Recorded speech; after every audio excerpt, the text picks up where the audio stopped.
the person who's recommending you, I'm talking about letter of recommendations now. So either he'll draft your LOR or you'll draft yourself and then get his sign. Right. Two things happen. Right. What are the essentials of a good LOR? Okay. Like I said, when you're presenting your story as in an application for an LLM, there are parts to it. One is the main application, which will have questions. It will have questions like, what are the 10 influences in your life that have shaped you? What are your intentions after pursuing your LLM, short term, long term? Then there'll be other questions like, what are the courses you've read till now which make you eligible to read certain courses in the LLM? And there'll be general questions like, where do you come from, how many languages you know, how many hours of pro bono work you've done, how many employers have you had in the past, how many free legal work have you done as a law student and as a career professional. These are the questions which form one part of it, which are also very important in terms of your application. You're presenting a part of you to them.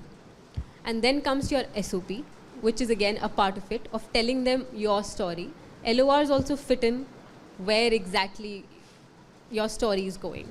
So if you tell them, if you take a LOR from, let's say, your professor, and you've written, I did really well in constitutional law, and your professor talks about that and says, you know, he was very participant in class, I gave him a problem and he stood up and answered all the questions, he surpassed all expectations, and not just he did, and how did he surpass the expectations is what they're looking for.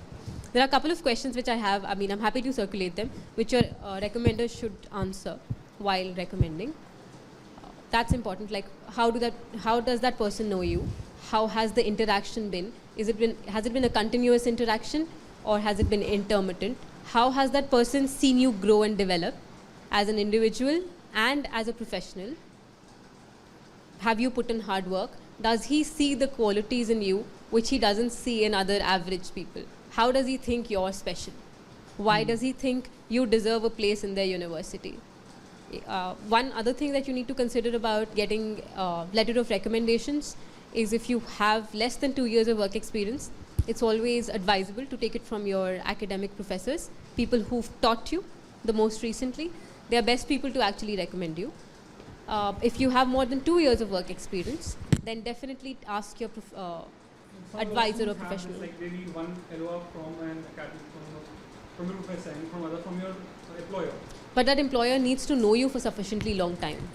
It can't be that you join a job, let me say I join my job on 1st of October, I go to my employer and ask them on 2nd October, I'm applying for my master's, please give me a recommendation. So the value of that recommendation will be nothing because that person doesn't know me.